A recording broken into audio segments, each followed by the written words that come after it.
है। हमें तो इस्लाम ने बताया कि भाई 5 टाइम मस्जिद में हाज़िरी देनी है, ये वज़ू का तरीक़ा है। इस तरह से आके हाथ बांध के खड़े होना है, सूरह फातिहा पढ़नी है, सूरत मिलानी है, फिर रुकू करना है, रुकू में ये पढ़ना है, कौमे में ये पढ़ना है, सजदे में ये पढ़ना है। 1 रकत रह गई तो उसकी ये सज़ा है, 1 रकत इजाफी पढ़ ली तो इसकी ये सज़ा। क़याम में तिलावत की जगह तैयात पढ़ ली तो ये सज़ा है। सही है ना। सज़ा क्या है? सद्दा साहब। वो सद्दा साहब का तरीक़ा क्या है वो भी बता दिया। नमाज के दौरान वज़ू टूट गया तो ये करना है, ठीक है ना। वज़ू के बगैर नमाज पढ़ ली तो ये करना है।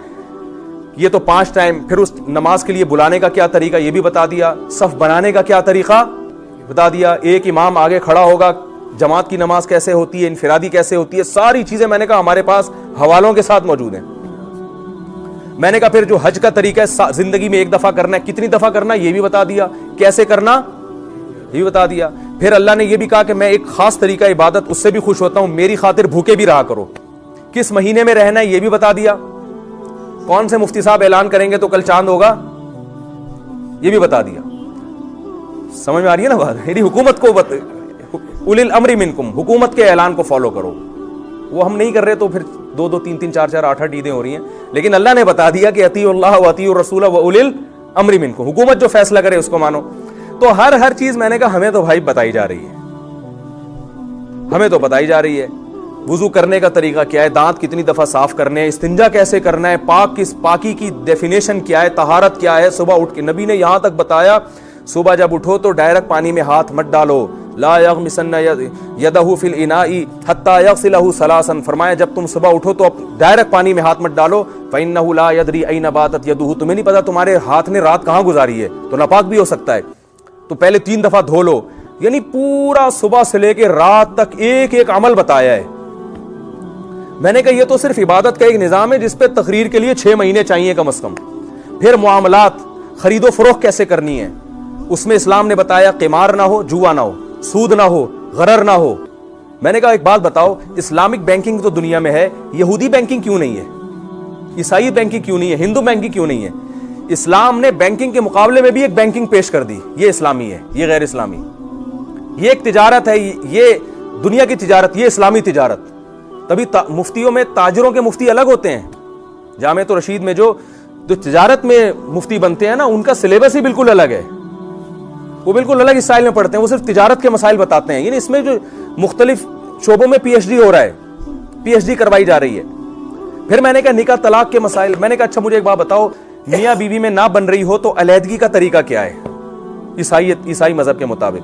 आप लोग थक तो नहीं गए? मैं जल्दी से बात को बस ना समेट के खत्म कर रहा हूं। मैंने कहा ईसाई मजहब में मियाँ बीवी में जब अलहदगी होनी हो तो उसका क्या कानून क्या है? वो परेशान, कुछ मिलता ही नहीं। वो ऑस्ट्रेलिया के ईसाई थे ना, तो वो ऑस्ट्रेलिया का लॉ पेश करने लगे, आप अदालत में जाए। मैंने कहा ये तो ऑस्ट्रेलिया ने असेंबली में बिल पास किया है भाई। खुदा का कानून क्या है कि मियाँ बीवी का रिश्ता जुड़ तो गया, खत्म कैसे होगा? इस्लाम में तो तलाक का एक पूरा निजाम है ना।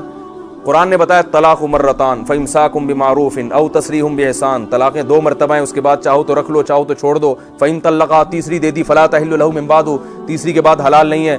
फिर ये तो अल्लाह ने हुक्म बयान किया, फिर तलाक देने का तरीका बयान किया। तल्लिक़ूहुन्ना लिइद्दतिहिन्ना, इकट्ठी 3 मत दो, पहले 1 दो, फिर अगले महीने दूसरी 2, फिर तीसरे महीने में तीसरी 2। ये पूरा प्रोसेस है। और हदीस में इसकी और ज्यादा तशरीह मिलती है। ये भी बता दिया कि देनी भी है कि नहीं देनी, कब हलाल है कब बुरी है, ये सारी चीजें बता दी। तलाक देने के बाद अहकाम क्या है, महर कितना देना पड़ेगा, रुखसती से पहले तलाक दे दी तो आधा महर, अल्लाह कुरान में फरमाते हैं कि रुखसती से पहले तलाक दे दी तो आधा महर देना पड़ेगा, रुखसती के बाद तलाक दे दी तो पूरा महर देना पड़ेगा।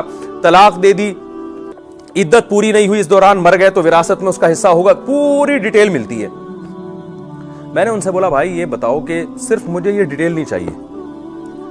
अब पूरी बात तो मुझे याद नहीं ना, मैं तो कई साल पहले की बात थी, तो मैं उसका खुलासा बयान कर रहा हूं अपने अल्फाज में। मैंने कहा मुझे बता दो कि तरीका क्या है। उस बेचारे को तरीका मालूम।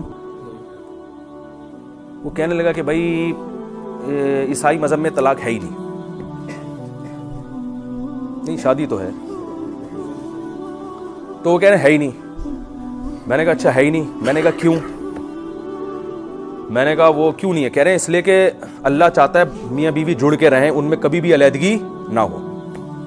मैंने कहा माशाल्लाह अल्लाह चाहता है, यकीनन चाहता है कि मियाँ बीवी मोहब्बत से रहें, अलहदगी ना हो, लेकिन अल्लाह तो चाहता है, लेकिन मियाँ बीवी नहीं चाह रहे। मसला ये है कि जो बाज़ दफ़ा वो नहीं चाह रहे होते भाई, या बाज़ दफ़ा बीवी चाह रही होती है, मियाँ नहीं चाह रहा होता, मियाँ चाह रहा होता है, बीवी नहीं चाह रही होती। कह रहे नहीं ईसाइयत में तलाक नहीं है क्योंकि उनको फोर्स किया गया अब मोहब्बत से रहो।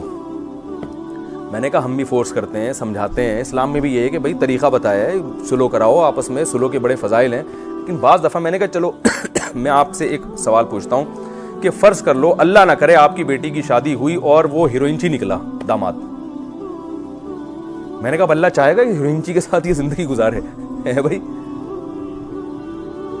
ये जुल्म नहीं है उस लड़की पर कि उसको कोई अलहदगी का कोई तरीका तो होगा ना? या वो बेतहाशा मारता पीटता है, सिगरेट से जलाता है, कह रहे नहीं ईसाइयत में तलाक नहीं है क्योंकि फिर हम जो है ना, क्योंकि वो औरत अपने अखलाक से उसको सुधार दे। वो अपने अखलाक से क्या करेगी? अपने शौहर को। तो मैंने कहा यार अगर आप पे अल्लाह न करे ये गुजरी हो तो फिर उसके बाद भी आपका यही तबसरा होगा है? क्या सारी दुनिया अखलाक से सुधर जाती है?